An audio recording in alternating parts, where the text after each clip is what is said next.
3Delight comes packaged with Katana, and you can install it at the same time you install Katana. If you launch Katana using the default shortcut, then 3Delight will be configured for you. But since you are most likely going to modify your launch script to include other resources, let's look at how to add it manually. To make sure it's enabled, let's add the 3Delight specific environment variables to our launcher script. The Delight variable needs to point to 3Delight's root install directory. We then need to append the path to the bin directory inside it to the system path variable.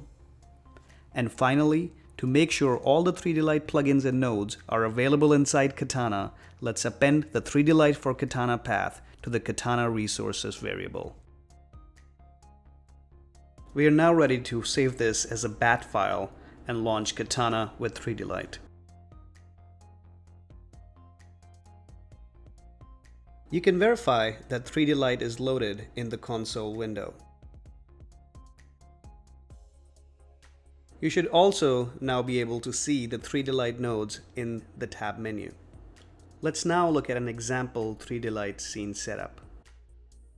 When we dive in a network material create node, we can see the 3Delight materials. If you worked with 3Delight before, you'll see all the familiar material properties. You can create a DL shading node and turn it into any of the available nodes based on what you need. Or you can also filter to find specific nodes.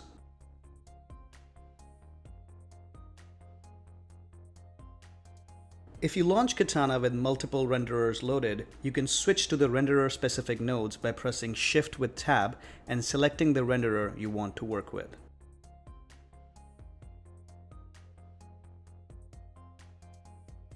For lighting in the GafferThree node, you can create the 3Delight lights as needed, and all the available parameters are listed under the Material tab.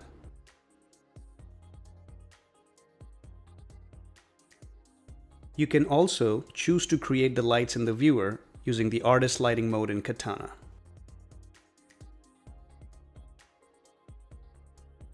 The Render Settings node is where we will set up things like the render camera, the resolution, and even the render engine we will be using. The default renderer can also be set in the Katana launch script. To make adjustments to the render quality and other 3Delight specific settings, we can create a DL settings node. This is where we can adjust the render samples and anti-aliasing, amongst other things. Finally, let's look at setting up the AOVs in 3Delight.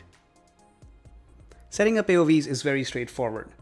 Simply expand the image layers section in the DL settings node. First, we will specify the file name and the image format for all the layers. Let's launch the AOV selector by pressing the Add button and choose all the needed AOVs to be added.